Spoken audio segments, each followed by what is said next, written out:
Une petite fille trébuche dans un pré. Personne ne l'avait prévu. Personne n'a crié « Coupez !» Au lieu de refaire la prise, le réalisateur a regardé les images, a souri et a dit « On garde !» Cette chute est devenue l'une des images les plus emblématiques de l'histoire de la télévision. L'homme qui a pris cette décision a appris plus tard que son émission était annulée. Non pas lors d'un coup de fil, ni lors d'une réunion, mais en consultant la grille des programmes d'automne de la chaîne et en constatant son absence.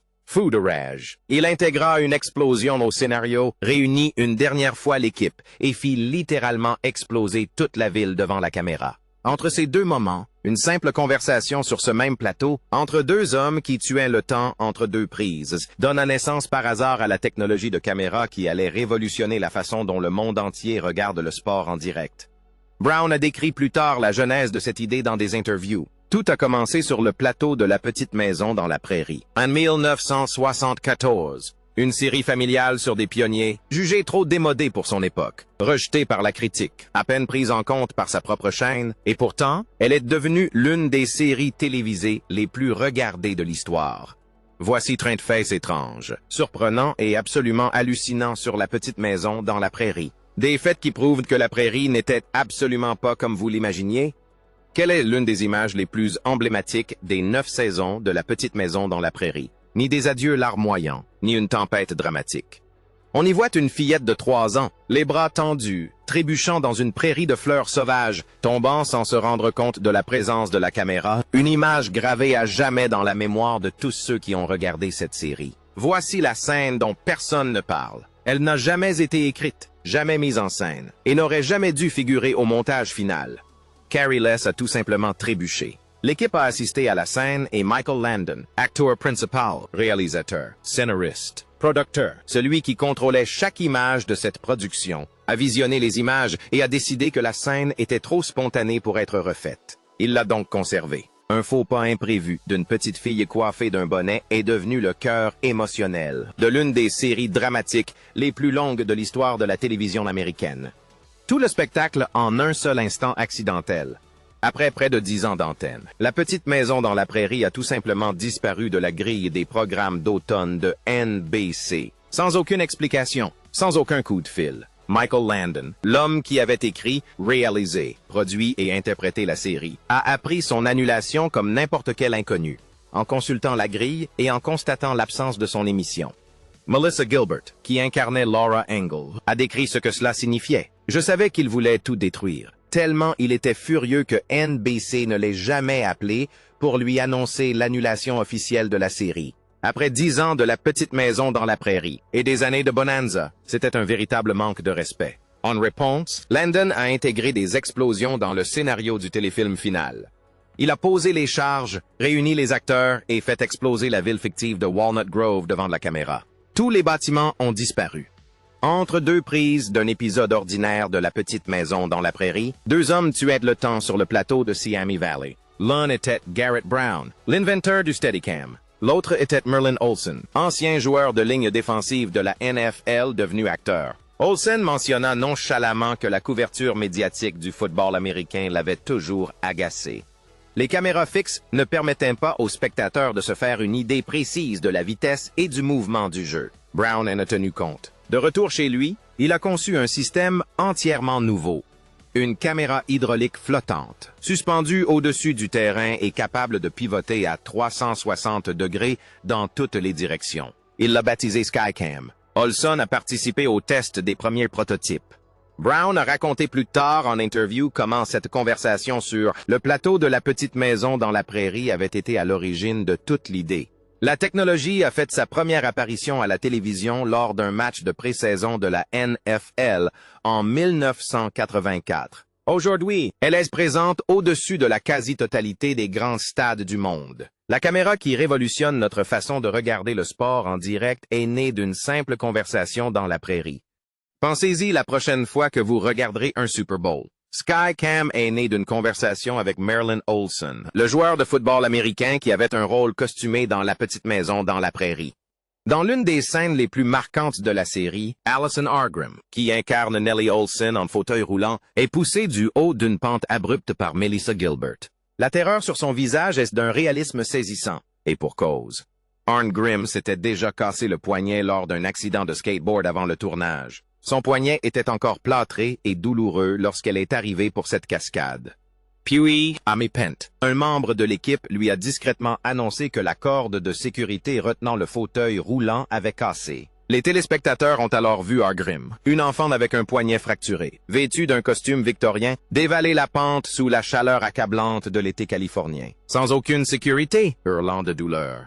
Aucun coach d'acteurs au monde n'aurait pu imaginer de tels cris. Apparemment, c'était un mardi comme les autres sur le plateau de tournage dans la prairie. Michael Landon contrôlait tout sur cette production. Il était la vedette, le scénariste, le réalisateur et le producteur exécutif. Et il a utilisé chacun de ses rôles avec intention. Chaque fois que Charles Engel se blessait à l'écran, sa blessure nécessitait des soins médicaux qui l'obligeaient à enlever sa chemise. L'équipe créative de la série a confirmé que ce n'était pas un hasard. Les blessures de P étaient spécifiquement écrites pour créer des scènes torse nu. L'homme qui contrôlait l'écriture, la réalisation et le montage final était aussi le sexe symbole de la série, et il a tout orchestré en conséquence. Karen Grassel, qui incarnait son épouse à l'écran et n'avait guère son mot à dire, l'a décrit plus tard comme quelqu'un de très conscient de son physique. C'était, en réalité, un euphémisme. Il faut dire qu'il était dans une forme physique exceptionnelle et visiblement très investi dans son rôle. Chaque blessure scénarisée, chaque plan de réaction soigneusement mis en scène, tout était extraordinairement bien pensé pour une série sur l'humilité des pionniers. Carrie Less, le Benjamin, celle qui tombe dans le générique, était interprétée par les jumelles Lindsay et Sydney Greenbush, engagées ensemble à l'âge de 3 ans, précisément parce que la législation sur le travail des enfants interdisait aux tout-petits de travailler une journée complète sur un tournage. 2 enfants signifiaient le double du temps de tournage. Les jumelles étaient ainsi parfaitement assorties que la production pouvait les intervertir en plein milieu d'une scène, d'un épisode, et même d'une saison entière sans que le moindre téléspectateur ne s'en aperçoive.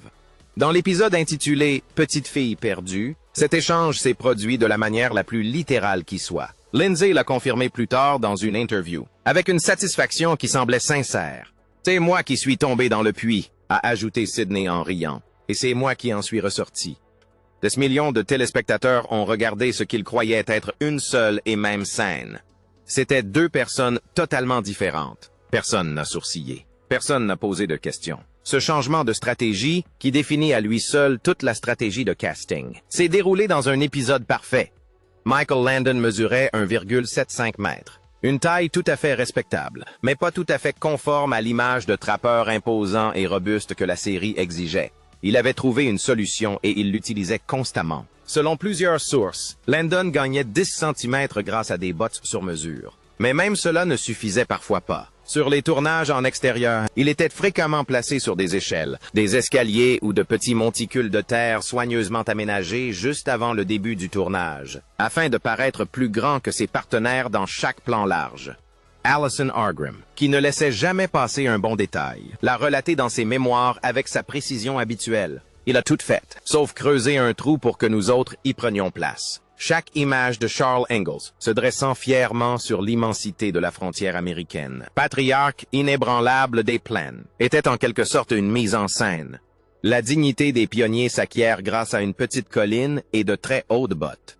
Dissimulé à l'arrière-plan des premiers épisodes de la saison 1 de La Petite Maison dans la Prairie, sans aucun crédit et sans que personne ne s'en aperçoive pendant des années, se trouve une jeune fille jouant l'un des enfants de la cour de récréation de Walnut Grove.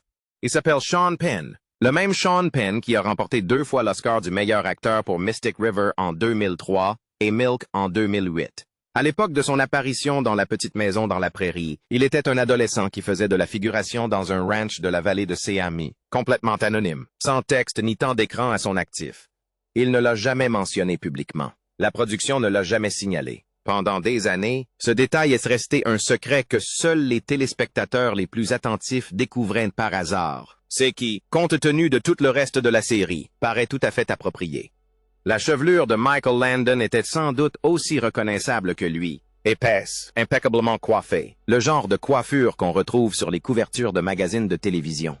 Il s'est avéré que ses cheveux étaient aussi chimiquement sensibles à une exposition prolongée au soleil. Lors d'un tournage en extérieur dans la vallée de Sini, sous le soleil impitoyable de Californie, la combinaison de teinture, de chaleur et d'UV a provoqué une réaction inattendue.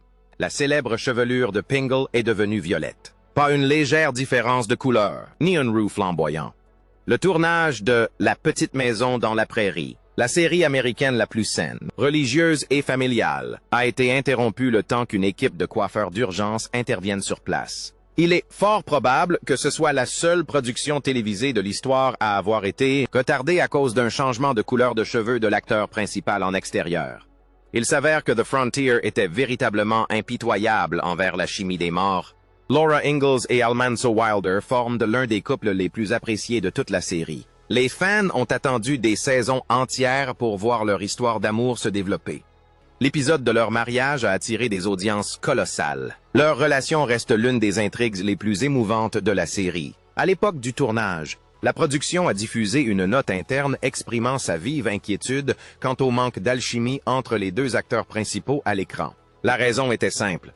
Melissa Gilbert avait 15 ans et était très nerveuse à l'idée des scènes de baiser. Son anxiété était palpable à l'écran. L'équipe de production craignait que les téléspectateurs ne voient que deux inconnus jouant la comédie plutôt qu'une histoire d'amour. L'information circula. Des discussions eurent lieu et, contre toute attente, la relation fonctionnait, devenant finalement le cœur romantique des dernières saisons de la série.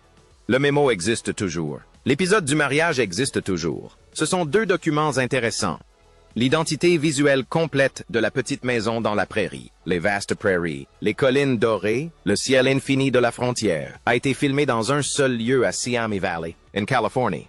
Ni le Minnesota, ni le Midwest, mais la Californie du Sud, à environ 45 minutes de Los Angeles. La ferme des Engles et la ville de Walnut Grove ont été entièrement reconstituées au Big Sky Movie Ranch, et l'équipe a travaillé d'arrache-pied pour que la Californie du Sud ressemble au Minnesota du 19e siècle. La tâche s'est avérée d'autant plus ardue que la majeure partie du tournage a eu lieu pendant l'été, car la législation sur le travail des enfants autorisait les jeunes acteurs à travailler plus longtemps durant les vacances scolaires. Ainsi, l'atmosphère soigneusement construite de la dureté de la vie dans les prairies et du froid de la frontière était créée durant les mois les plus chauds de l'année en Californie, avec des costumes d'époque en laine. La frontière n'était pas un lieu, mais une performance jouée saison après saison sous le soleil de Los Angeles. Le Big Sky Movie Ranch. Ce domaine de 7-0 acres situé dans la vallée de Siami, où a été construit Walnut Grove, et où la famille Ingalls a cultivé sa terre fictive, a été utilisé par un nombre extraordinaire de productions. Le chemin de terre où P emmenait ses filles à l'école en 1974 est le même que celui où Will Smith poursuivait des extraterrestres dans Men in Black. Ces mêmes collines vallonnées apparaissent également dans Un prince à New York, lors des scènes d'invasion extraterrestre du premier Transformers, et dans certaines séquences de Twin Peaks de David Lynch, sans doute l'œuvre la plus différente de la petite maison dans la prairie à avoir jamais partagé un même lieu de tournage. La série Western Cult Gunsmoke y a également été en grande partie tournée. On Ranch, tout un éventail d'histoires américaines. Sur ces terres, les traces existentielles de Pingless, de l'agent Jay, interprété par Will Smith, et de ce que David Lynch faisait. Cette semaine-là se retrouve sur ces mêmes quelques hectares de sol californien. À l'approche de ces dernières saisons, la petite maison dans la prairie était confrontée à une réalité commerciale. Les audiences avaient baissé et NBC avait déjà décidé de restructurer sa grille des programmes. Landon reconnaissait que la série avait atteint son apogée. Son personnage, Charles Less, perdait de son importance à mesure que Laura grandissait et il estimait que la saison 8 aurait dû constituer une conclusion appropriée. Ce ne fut pas le cas. La solution proposée par la chaîne fut de se séparer de Landon et de relancer la série sous le titre « La petite maison dans la prairie ». Un nouveau départ, suivant les aventures de Laura, désormais mariée. 3 téléfilms furent commandés pour conclure officiellement la série. Landon accepta de réaliser le dernier, Les Adieux, et profita de cette opportunité pour prendre une décision créative inattendue. La production avait loué le terrain du Big Sky Ranch et était contractuellement tenue de le remettre en état. Landon y vit une opportunité. Il intégra directement la démolition de Walnut Grove à l'histoire, les habitants dynamitant leur propre maison pour empêcher un magnat de s'en emparer. La logistique de cette fin explosive et celle du démontage du décor coïncidaient parfaitement. Il l'a qualifiée de belle, forte et novatrice fin de tournage. Ses collègues ont décrit cette journée comme l'une des plus émouvantes de toute la production. Lorsque la liaison de Michael Landon avec une jeune femme sur le plateau de tournage fut révélée au grand jour et mit fin à son mariage, Melissa Gilbert, qui avait grandi sur ce plateau et qui avait considéré Landon comme une seconde figure paternelle durant toute son enfance, cessa tout contact avec lui pendant 8 ans. Puis, en 1991, elle apprit que Landon était atteint d'un cancer du pancréas et qu'il serait invité au Tonight Show pour parler publiquement de sa maladie. Elle est arrivée. Elle l'a surpris. Ils ont passé la journée ensemble. Ils ont réglé tous leurs problèmes non résolus. Michael Landon est décédé une semaine plus tard. Il avait 54 ans. Depuis, Gilbert évoque ce moment avec une gravité palpable. 8 années de silence dissipées en 7 jours, sans plus rien apporter. C'est le genre de moment de la vie réelle qu'aucun scénariste de télévision n'oserait intégrer à un scénario car il semblerait trop parfait pour être crédible. Allison Arrim avait 12 ans lorsqu'elle a été choisie pour incarner Nellie Olsen, l'enfant la plus détestée de la télévision américaine. La brute qui tourmentait Laura. Les semaines après semaines, arborant de parfaites boucles, le public la méprisait. Des inconnus l'interpellaient dans les supermarchés. Le lendemain de la diffusion des épisodes, ses camarades de classe l'insultaient dans les couloirs de l'école. Ce que le public ignorait, c'est que son frère Stéphane abusait d'elle sexuellement depuis l'âge de 6 ans. Les abus ont cessé en mai 1974, le mois même où elle a signé pour le rôle de Nellie. Elle l'a dit elle-même. Jouer une fillette qui se débattait, criait et hurlait était une véritable thérapie. C'était le rôle de ses rêves pour une enfant tourmentée.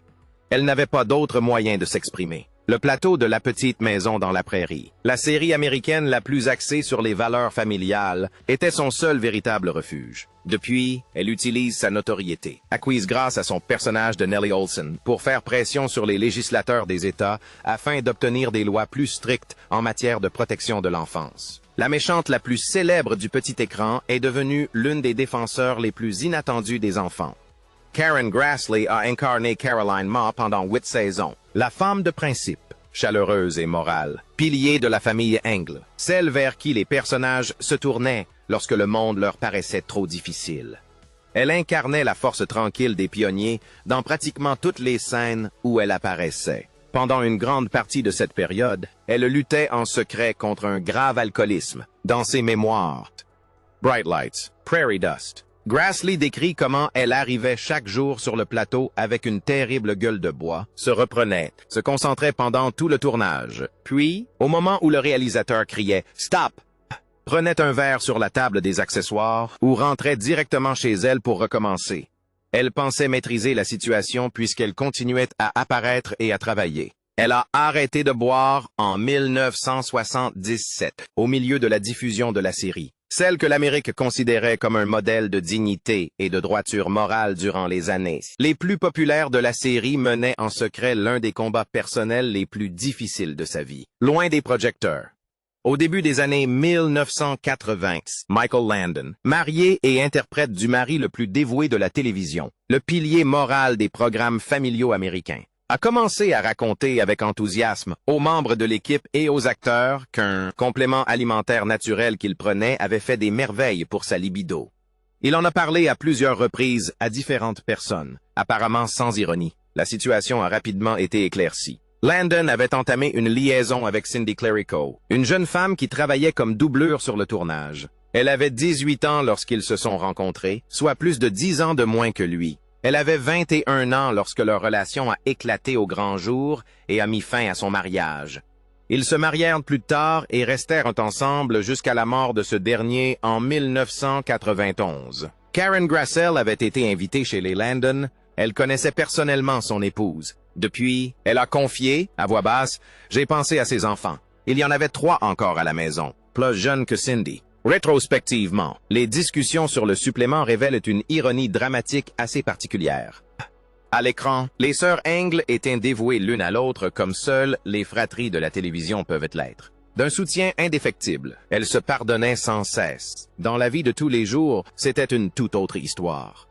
Allison Arnrim a décrit la dynamique entre elle, Melissa Gilbert et Melissa Sue Anderson comme une compétition si intense qu'elle s'étonne encore qu'elle ne se soit pas entretuée. Arngrim et Gilbert ont noué une amitié indéfectible presque instantanément. Melissa Sue Anderson, qui incarnait Mary, l'aînée des sœurs, est restée totalement à l'écart.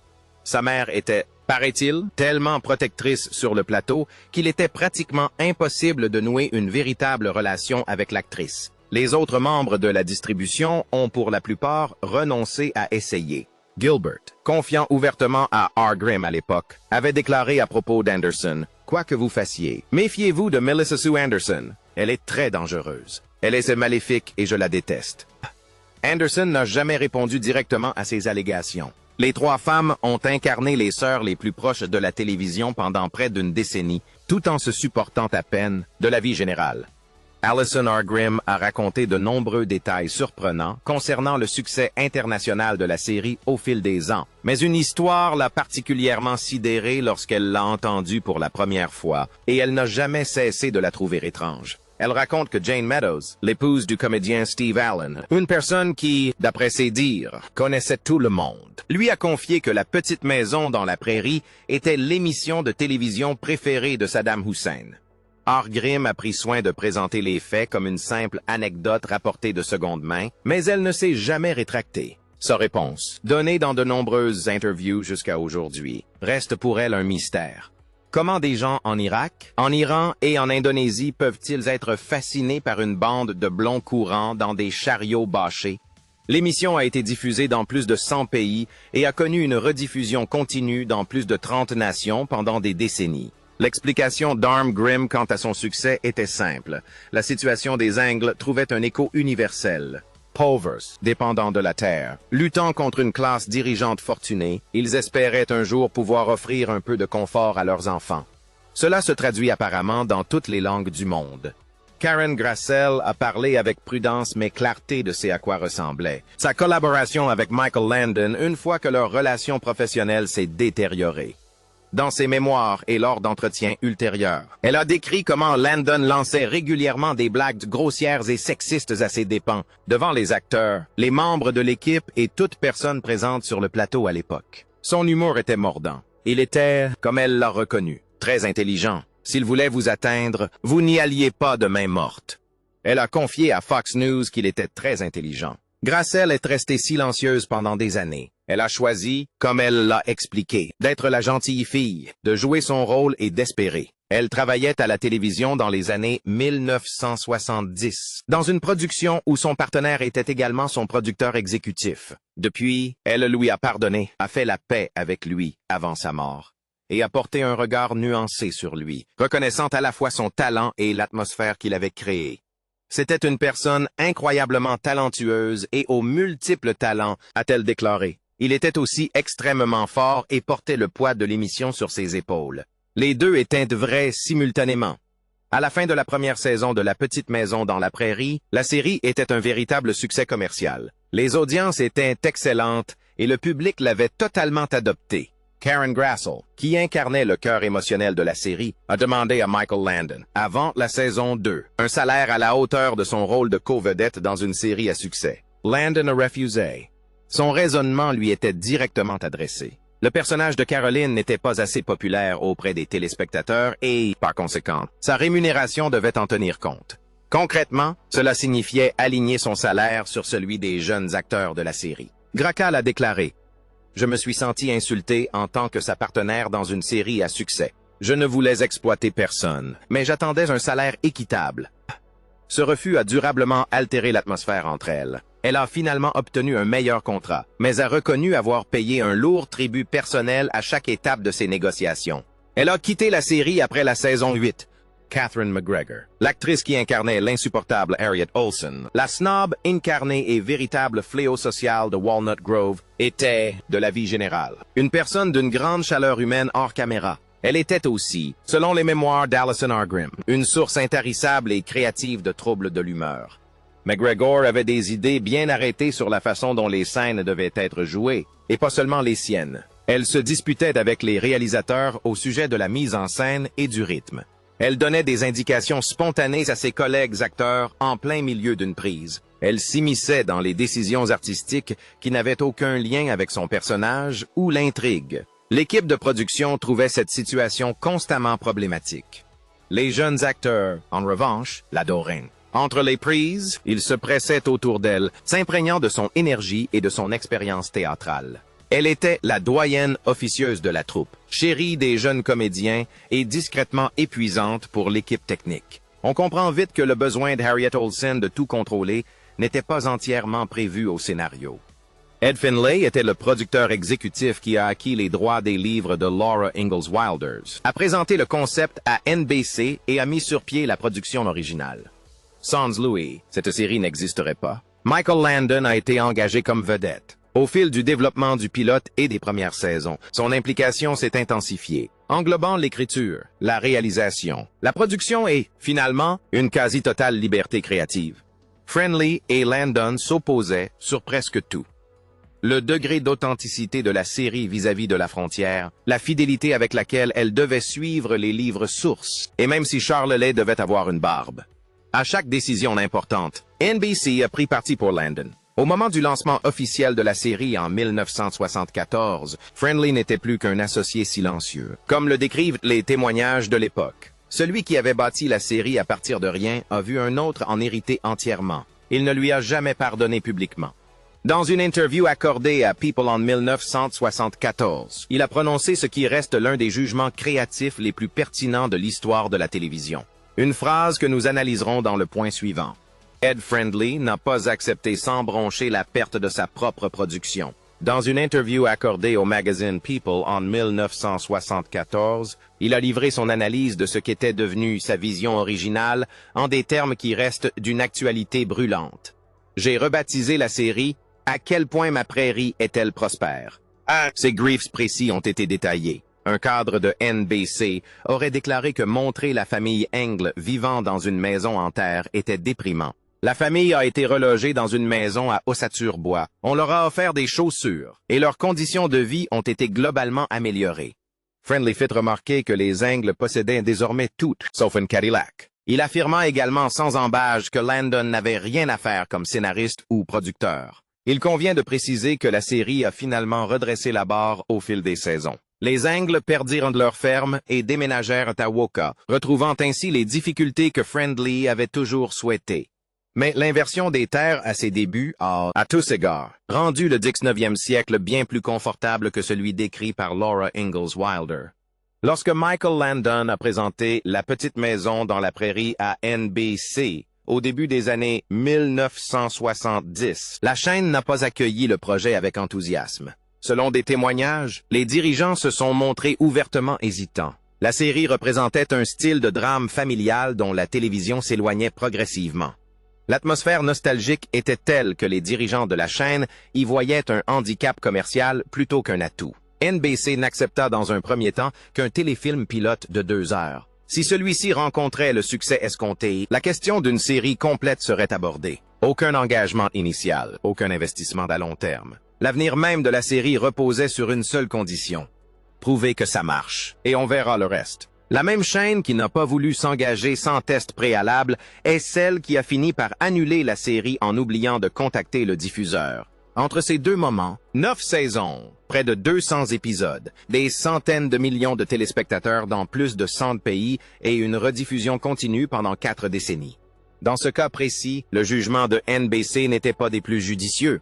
Les décors intérieurs de La petite maison dans la prairie ont été filmés dans les studios MGM de Los Angeles, les mêmes plateaux utilisés des décennies plus tôt pour Le Magicien d'Oz. Lorsque la production de La petite maison dans la prairie y est arrivée dans les années 1970, elle avait quitté Paramount pour MGM, héritant ainsi d'espaces chargés d'une histoire hollywoodienne bien particulière.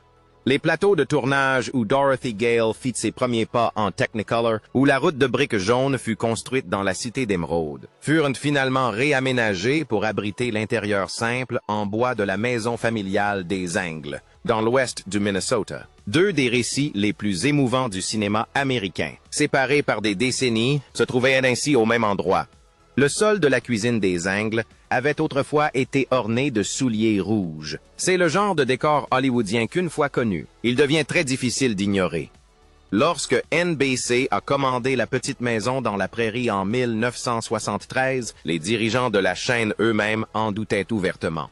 Les critiques qui ont visionné le pilote ont été, pour la plupart, très sceptiques. L'arrivée de cette émission à l'antenne a été perçue par beaucoup dans le secteur comme un retour en arrière délibéré vers une époque révolue pour la télévision. Cette même émission, annulée sans préavis en 1983, est aujourd'hui diffusée sans interruption dans plus de 30 pays sur des chaînes américaines telles que Cozy TV, UPTV et Hallmark Drama. Elle demeure le programme le plus regardé dans sa tranche horaire, Horror Films. Année après année, décennie après décennie, bien après sa dernière diffusion originale. Une série que NBC a critiquée, que les critiques ont sous-estimée et que la chaîne a tout simplement annulée en la déprogrammant, a finalement survécu à presque toutes les séries dramatiques de son époque. Il s'avère que The Pioneer Family a fait preuve d'une résilience bien plus grande que ce que les responsables de la programmation avaient pu imaginer. Avant de devenir l'actrice de télévision Karen Grassel, elle travaillait sous le nom de scène de Gabrielle Tree. C'est sous ce nom qu'elle s'est présentée à l'audition pour le rôle de Caroline Ingle. Fraîchement rentrée d'Angleterre, où elle avait étudié Shakespeare grâce à une bourse Fulbright, elle s'était forgé une solide carrière au théâtre classique et était encore quasiment inconnue du petit écran américain. Michael Landon, qui avait une vision précise de ce que devait être cette production, lui a demandé directement d'utiliser son vrai nom. Elle a accepté. Ce fut donc Karen Grassel. Il est intéressant d'imaginer un instant, un univers parallèle où cette conversation aurait pris une autre tournure, où le générique de La Petite Maison dans la Prairie mentionnerait Caroline Less, interprétée par Gabrielle Tree. La question de savoir si l'émission deviendra une véritable institution culturelle sous ce nom reste ouverte. Tout a commencé par une simple demande échangée discrètement entre deux personnes lors d'une audition en 1973. Pendant des années, les fans inconditionnels de La Petite Maison dans la Prairie se sont appuyés sur un secret bien gardé. Pour voir la série telle qu'elle avait été réellement tournée, il fallait dénicher les éditions DVD néerlandaises. Les versions américaines, diffusées en syndication, étaient amputées de scènes pour des raisons de temps publicitaires. Les versions françaises étaient moins censurées que les américaines, mais les coffrets néerlandais en anglais sous-titrés contenaient plus d'images originales que n'importe quelle autre édition commerciale. Alison R. Grimm l'a elle-même confirmé dans des interviews, conseillant même aux fans les plus fervents de commander aux Pays-Bas. C'était bien réel. Et pendant des années, c'était le seul moyen d'accéder à l'intégralité de la série. La situation a depuis considérablement évolué. Les éditions Blu-ray remasterisées et les récentes éditions anniversaires ont permis de restaurer la quasi-totalité de ces images pour le public anglophone. Le phénomène néerlandais du « terrier de lapin » était bien réel. Simplement, il n'est plus aussi profond qu'avant. On peut le considérer comme un secret qui a connu une décennie faste. Alison Harim a passé son enfance à survivre à des violences familiales dont le monde ignorait tout. Son adolescence a été marquée par le mépris public dû à son rôle de brute à la télévision. Des inconnus l'ont interpellée. Des fans la détestaient sincèrement. Pendant des années, elle a été entièrement définie par un personnage qu'elle incarnait à l'âge de 12 ans.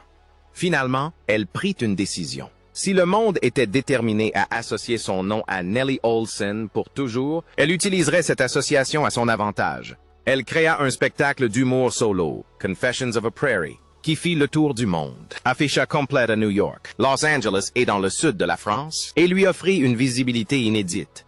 Elle s'en est servie pour faire pression directement sur les législateurs de l'État, en faveur de lois plus strictes sur la protection de l'enfance, notamment concernant les cas d'inceste. L'enfant la plus détestée de la télévision américaine, qui avait trouvé refuge dans ce rôle fictif face aux horreurs du monde réel, a transformé des décennies de haine publique en une protection juridique pour d'autres enfants.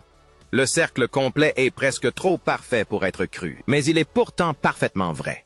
Anecdote bonus, vous avez bien suivi, car cette information est vraiment unique en son genre dans cette vidéo. Matthew Laberto a rejoint la distribution de La Petite Maison dans la Prairie lors de la saison 5, dans le rôle d'Albert Quinn Ingalls, le jeune orphelin perturbé adopté par Charles et Caroline. Il est devenu l'un des personnages récurrents les plus appréciés de la série. Un acteur de télévision professionnel au cœur de l'une des séries dramatiques les plus populaires du petit écran américain. Il était aussi, simultanément, le meilleur joueur de Pac-Man des États-Unis. En 1982, Laberto est devenu champion national de Pac-Man avec un score record de 1,2 million de points. Non pas un simple passionné, mais le véritable champion national. Il s'est ensuite tourné vers le doublage pour de grandes franchises de jeux vidéo, notamment Star Wars, The Old Republic et Connect Star Wars. En résumé, le parcours d'Albert Engels, orphelin dans l'Amérique du 19e siècle, champion national de jeux d'arcade, doubleur pour Star Wars, et dont la carrière dans la petite maison dans la prairie, il s'avère, continuait de réserver des surprises bien après la diffusion du dernier épisode. Tout a commencé avec une série à laquelle NBC croyait à peine, rejetée par la critique, privée de son créateur. Elle tenait à peine debout grâce à un homme qui, debout sur des tas de terre cachée, écrivait lui-même des scènes torse nu. Les acteurs se sont disputés en coulisses, ont survécu à des épreuves que le public n'a jamais vues et ont continué à travailler malgré tout. Et quand la série s'est finalement terminée, sans coup de fil, sans cérémonie, son propre créateur a fait exploser le décor. Et pourtant, tout cela est devenu l'une des émissions de télévision les plus regardées de l'histoire. Toujours diffusée, toujours aussi populaire, toujours aussi pleine de surprises. C'est une histoire plus extraordinaire que tout ce que la famille Angle a pu vivre à l'écran. Si vous êtes du genre à être véritablement bouleversé par une vidéo sur la petite maison dans la prairie, cette chaîne est faite pour vous. Abonnez-vous, car ce n'est que le début, et indiquez votre ville dans les commentaires ci-dessous. On veut vraiment savoir d'où regardent nos vrais fans, partout dans le monde.